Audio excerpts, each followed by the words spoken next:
All right, everyone, here we are with ticker symbol NIO, NIO Inc. And before we jump into this chart, I want to say welcome to all the first-time viewers and investors. Welcome to the channel. Invest for tomorrow. To all the subscribers, welcome back.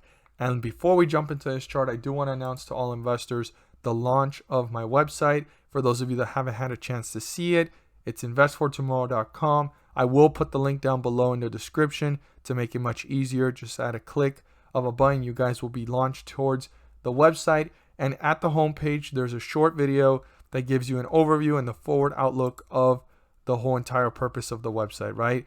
Build a community of investors where we can all learn and grow together.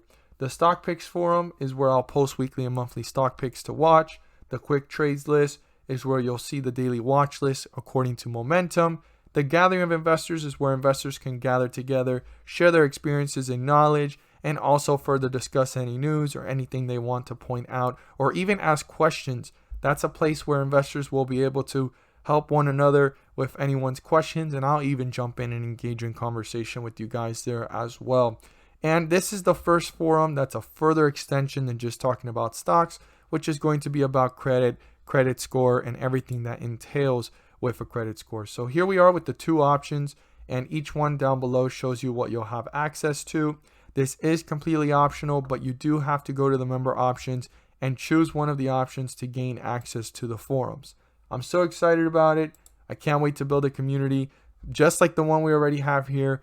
But for those of you that want to further expand your knowledge in other areas than just chart analysis, I can't wait to build a community of investors where we can all learn and grow together and further expand our portfolios and learn everything there is about different areas of finance and investing. So check it out if you haven't already. Thank you guys for those of you that have joined, and for those of you that have stopped by to check out the website. So here we are with NIO.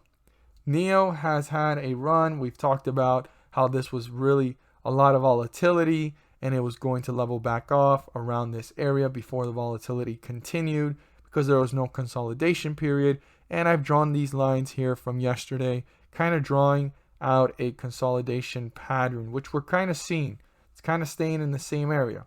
As long as it doesn't go below $38, I don't see this going much lower. If anything, hopefully creating a consolidation to continue and break out from. But right now, there's the uncertainty. A lot of people are saying, well, what about the head and shoulders? It looks like it's built a head and shoulders. Well, it almost has two head and shoulders, right? Right here with this volatility. That's why this period here of time was a little bit disruptive and not allowing NIO to have that healthy natural growth that it always had, right? Almost reached $60 and fell back down. I think one of the biggest catalysts coming up is good news of NIO, in the further expansion of anything, or innovation or anything like that. And if nothing comes out till NIO Day, well, the anticipation for NIO Day is going to be a positive catalyst moving forward towards the end of December, start of January. And if there's nothing that really kind of, disrupts the pattern of it working its way up after some consolidation, I could see this hitting $60 and probably even slightly above it. I know a lot of people are saying 75, 80, 100, 150, 200, 300. Those are all possible numbers, but that's not tied to a time frame. I could possibly see those numbers getting hit, but I believe due to the market itself and how it reacts, and there's volatility and ups and downs, a stock doesn't just always go in the upward direction. It has to cool off sometimes, and that's kind of what was happening here. From this point to this point, it was a lot of volatility due to negative news and then uncertainty and speculation, but overall this just ran up throughout the whole volatility there. And a stock does need to cool off. You can kind of see it hanging out in the same area for some time, and it's holding itself up. That is a good sign, but we need to watch it very closely, because the closer it gets to $38, and if it breaks through it, I'm not saying that by breaking through $38 this is going to just plummet and hit newer lows, but we have other support levels to start watching and seeing, and then this is going in the other direction. And then the worry that a lot of people have, if this head and shoulders that is slightly formed, right, creating that possible next step of going in the other direction. That is something to watch for. But as long as this stays above $38, I personally believe, and it holds itself in this channel, sideways movement like I've drawn, and just does some consolidation period here and cools off from like the big ups and downs, which these are kind of some big ups and downs. But when you look at it, it's jumping up probably $7, $8, and then it comes back down. $5 comes back up like $3, and it's coming back down $3 again. As long as these moves get smaller and smaller, but they're not working their way down in this formation, because this is probably one of the biggest things to watch for, is that it's not moving in this direction, because that means it already broke through the 38 point of reference, and then we're starting to see newer lows. Because yeah, it's going up and down, but if it stays here, that's good.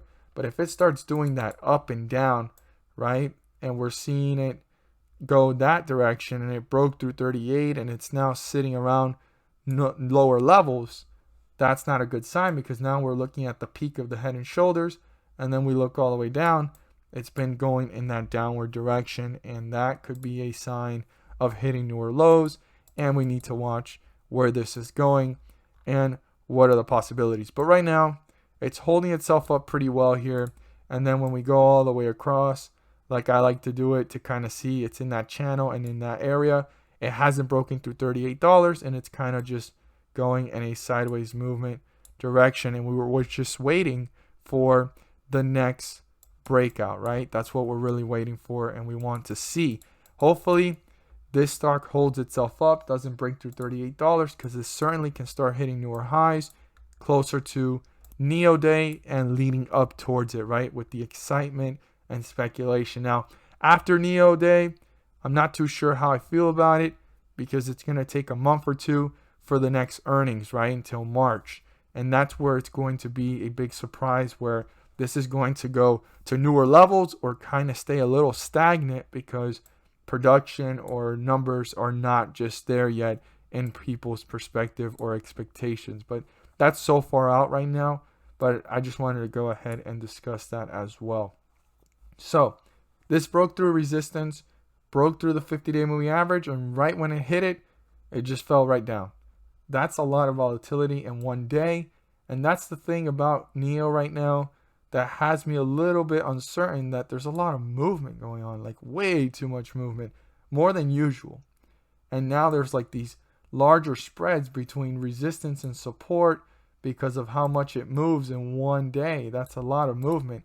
When you look at it in terms of figures, it's not a lot of movement. It's only $3, but for NIO, that's a lot. It's been up and down, up and down. But like I said, it's still holding itself up above that $38 mark, and I know that people are concerned about the head and shoulders. We're just going to have to watch NIO closely right now. So NIO is below the 50-day moving average. The 50-day moving average is 44.81. So there's a tug of war here right now. We're in bearish territory, and the bulls are not having that control over the stock right now. And that right there is also another thing to watch, because the bears have been dominating more than the bulls. So you want to watch for that as well, how this is acting. Now our support level is really close to the current price at 42.60. Our support level is 42.50. If 42.50 gets broken through, this could be on its way to newer lows, newer support levels, and reach closer to the lows down here of $38. We have to see how the behavior is between 42.50 and $38, and are the bulls trying to reappear before it continues in that direction, or is it working closer to those numbers, right? So we do have a midway point right down here that we see here, but $38 is the most important. But we have that point here at 40.88. But before getting there, we have our first support level here at 42.50 to watch. So pay close attention to how the stock is reacting if it breaks through this support. Now, on the other hand, we have what the bulls want, and the bulls want to get back into bullish territory. They need a break through the 50-day moving average, but once they accomplish that, their true goal to pull away from the 50-day moving average and work its way up to newer highs is breaking through the resistance 45.34 turn that into a support, and break away from it to reach newer highs, new resistance levels, and get deeper into bullish territory. So it's very important for the bulls to break through the 50-day moving average, and most certainly they need to break through this resistance to continue the trend in an upward direction. This is the highest point before the fall and the last point before this lost control here from being in bullish territory and ending back up in bearish territory. So this is a very important resistance level.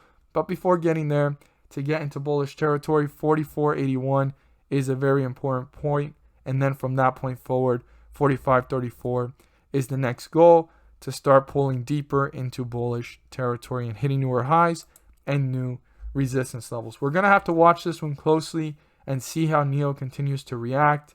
Right now, it's holding itself up pretty well above the $38 mark, but it keeps going up and down. We're going to have to see if they're building a consolidation here or if this is just wild volatility before it's going to hit newer lows, because it looks like there's a head and shoulders that a lot of people are concerned about. But I would love to see your guys' thoughts down below, how you feel about it, and where do you see this going. If you found this video helpful and informative, please do so and subscribe. Don't forget to click on the bell to turn on all notifications and not miss a single video that I post. Share this with your friends and community, and don't forget to hit the like button to let me know you watched this video. Thank you guys so much for watching, and let's make some money.